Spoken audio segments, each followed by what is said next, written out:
Bueno, hola jóvenes. El día de hoy, durante el laboratorio, algunos compañeros me preguntaron sobre lo que les había comentado de la diferencia que había entre utilizar un elemento, una resistencia para cada elemento del display, para cada LED del display, o utilizar una única resistencia en la parte común del display, ya sea ánodo o cátodo. En el laboratorio, hicimos el análisis en el pizarrón. Los cálculos que hicimos están correctos. Lo que me faltó o lo que no me di cuenta, y pido una disculpa, fue el análisis de ese resultado numérico, la interpretación. Entonces, por eso hago este video para aclarar la mala interpretación que hice y para que los compañeros que no estuvieron presentes pues tengan acceso a la información. Bueno, aquí tenemos representado de forma abreviada los 7 elementos, ujú, con cada una de sus resistencias.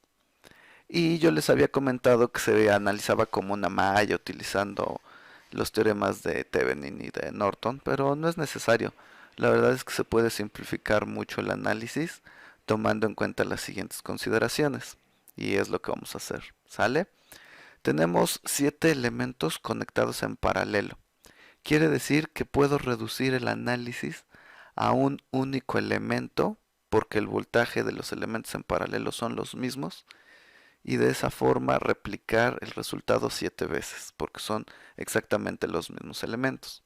¿Sale?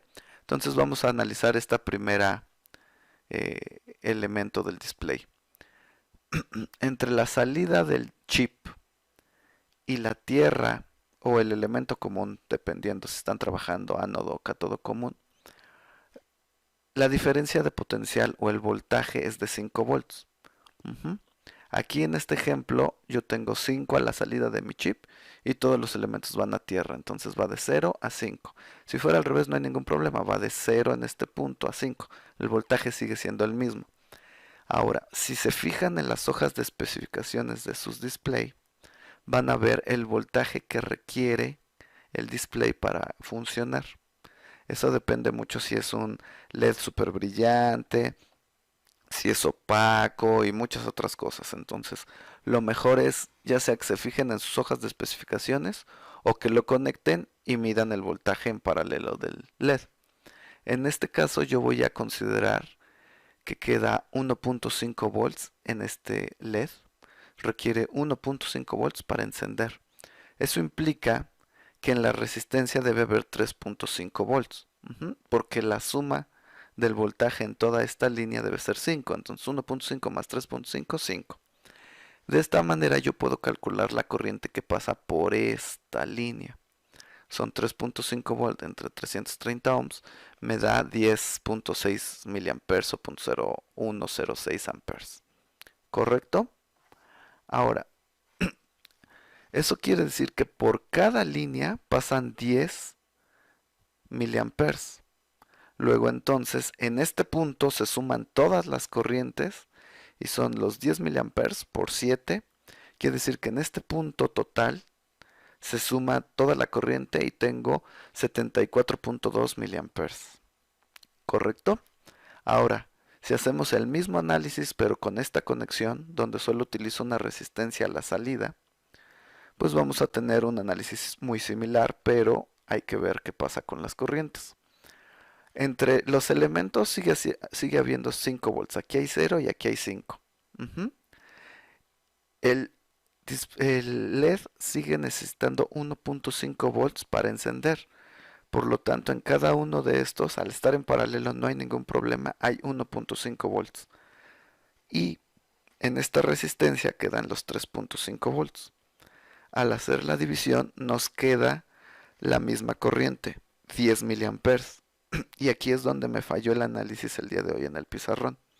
Estos 10 miliamperes es la corriente total en esta parte, ¿correcto? Quiere decir que esos 10 miliamperes se dividen en 7 elementos, porque acuérdense que aquí se suma la corriente de los 7 LEDs que forman el display. Si aquí tenemos un total de 10 miliamperes, pues por cada LED pasa 1.51 miliamperes, ¿correcto? Entonces muy probablemente esta corriente no va a ser suficiente para que se enciendan los display, los LEDs, ¿correcto? Entonces yo lo simulé. Aquí tenemos con una única resistencia a la salida. Vamos a simularlo. Y como ven, ni siquiera alcanzan a encender los elementos. Porque efectivamente en el punto común tengo 10 miliamperes. Pero esos 10 miliamperes se dividen entre los 7 segmentos. Por lo tanto, aquí en cada segmento yo tengo 1 punto y cacho miliamperes. No es suficiente para que enciendan. ¿Correcto? Ahora, si yo hago la misma simulación, pero ahora sí respetando las resistencias, parece que está corriendo la simulación. Sí, sí estaba corriendo la simulación. Está bien, no hay problema.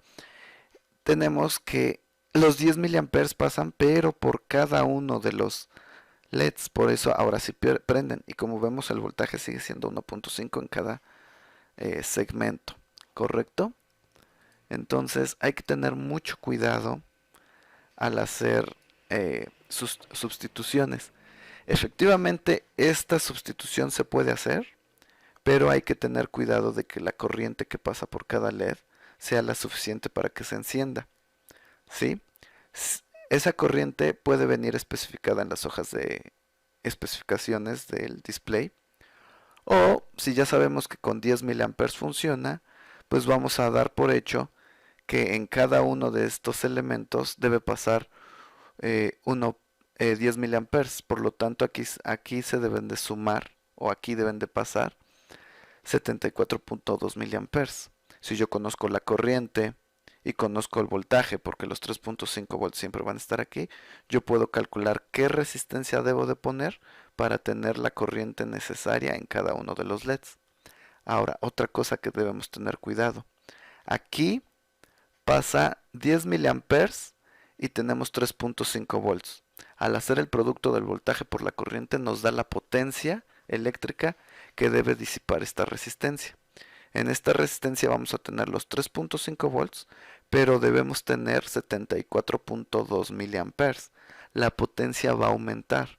No sé, no he hecho el cálculo, pero existe la posibilidad de que un cuarto de watt no sea suficiente. Probablemente no, son valores muy bajos, pero ese son el tipo de cosas que debemos de cuidar al momento de hacer un diseño. Hay diferencias, no puedo nada más agarrar y poner una resistencia aquí, ya me ahorro y parece que funciona. Las cosas pueden funcionar pues porque tuvimos suerte, por casualidad, por muchas cosas, porque tienen un rango de funcionamiento. Pero es posible que acortemos la vida útil de los elementos, que existe el riesgo de sobrecalentamiento. Si aquí pasa mucha corriente y no tiene la potencia necesaria o no disipa la potencia necesaria, pues a lo mejor me va a servir para mostrarlo en la práctica 5 minutos.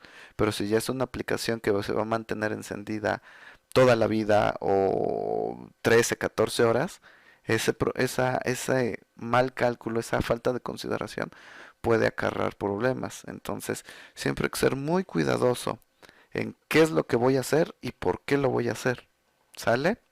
Bueno, pues es todo por ahora y nos vemos después.